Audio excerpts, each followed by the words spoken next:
Bonjour à toutes et à tous et bienvenue pour une nouvelle émission de Metal Missile et Plastic Gun. Aujourd'hui, le cycle Exosquad se poursuit.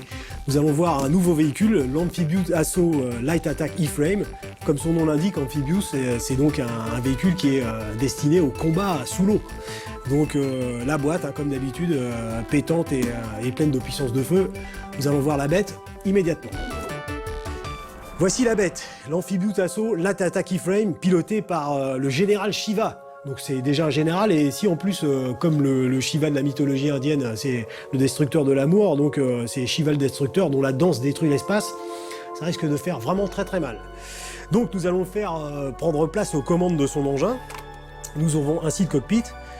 Alors je ne sais pas si vous pouvez le distinguer, mais un cockpit assez détaillé, même très très détaillé, avec des autocollants à la fois sur le dashboard et puis sur les commandes elles-mêmes, des claviers d'ordinateur.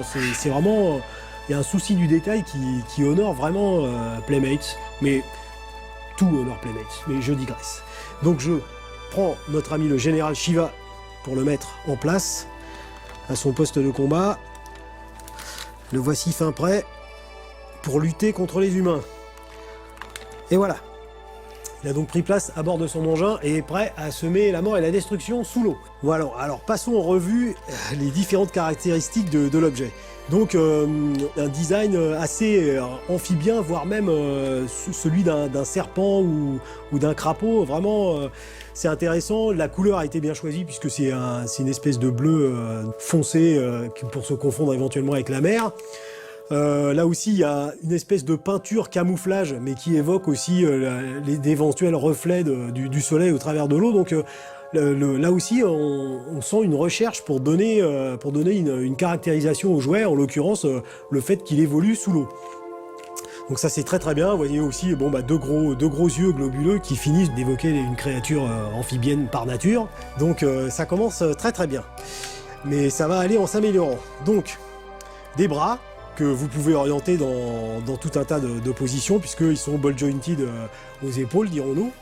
Ici, vous avez une exo-crabe pour extraire et attraper les imprudents humains qui ont eu l'audace de se dresser contre l'Empire néo-sapien. Voilà.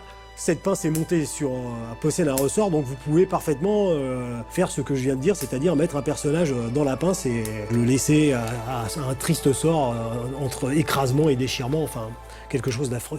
Au-dessus, nous avons un lance-missile qui, bien sûr, lance le missile. Voilà. Ensuite, nous avons tiré un missile, nous avons tiré l'autre missile qui offre une caractéristique très intéressante. Je mets la boîte en cible, c'est que je tire. Et là aussi, nous avons un son qui se déclenche pour accompagner le lancement du missile. Ensuite, de face, nous avons ce qu'on appelle les Hammerhead missiles. Bon, comme vous pouvez le constater, ils méritent leur nom, il n'y a pas photo. Donc vous les chargez, bien sûr. Et voilà, alors celui-ci a tendance à... Voilà, ils ont tendance à partir tout seuls. Donc en fait, ce qu'il faut, c'est incliner l'exoframe, parce que c'est le fait d'appuyer sur son corps vers l'avant qui déclenche le lancement. Alors c'est très très très sensible, comme vous pouvez le constater. Je vais... Voilà, réussir à les charger, et ensuite, quand je penche l'objet vers l'avant, voilà, c'est une pluie de feu sous-marin, si j'ose dire. Alors, les outrages du temps sont un peu passés par là, et puis il faut maintenir l'objet. C'est vraiment du lancement de torpilles de sous-marin. Voilà, je trouve que une telle recherche dans l'exactitude pour un jouet qui parle d'une série de fiction, et le rattacher à un son qui est réel, je trouve que ça tient du génie pur.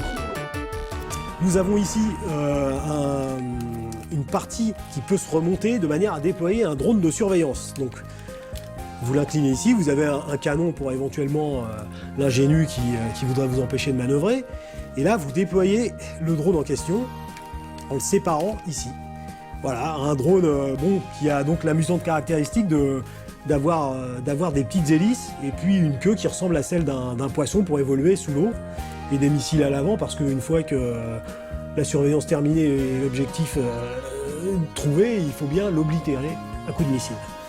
Voilà, et puis ici voilà qui insiste, le détail de ce dont nous avons parlé précédemment, à savoir l'active Battle Damage, c'est que lorsque vous avez bien sûr un autre véhicule Exosquad, vous pouvez tirer sur l'avant de l'Amphibious et le Battle Damage est que le cockpit s'ouvre. Et bon, quand on est en combat sous-marin à de nombreux lieux sous l'eau, c'est sûr que ça c'est du Battle Damage parce que l'étanchéité n'est plus là. Donc je ne sais pas si les Néo-Sapiens sont doués de caractéristiques amphibiennes, mais j'espère pour eux parce que là on a vraiment des problèmes.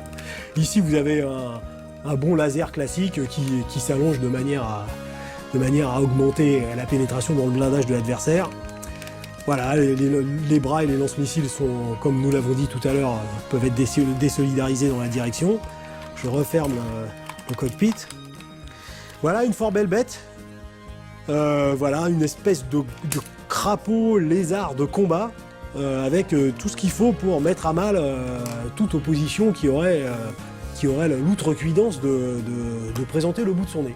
Voilà, Exosquad ça continue, diversité, inventivité, la preuve que les jouets sont quelque chose de beaucoup trop sérieux pour être confiés aux enfants.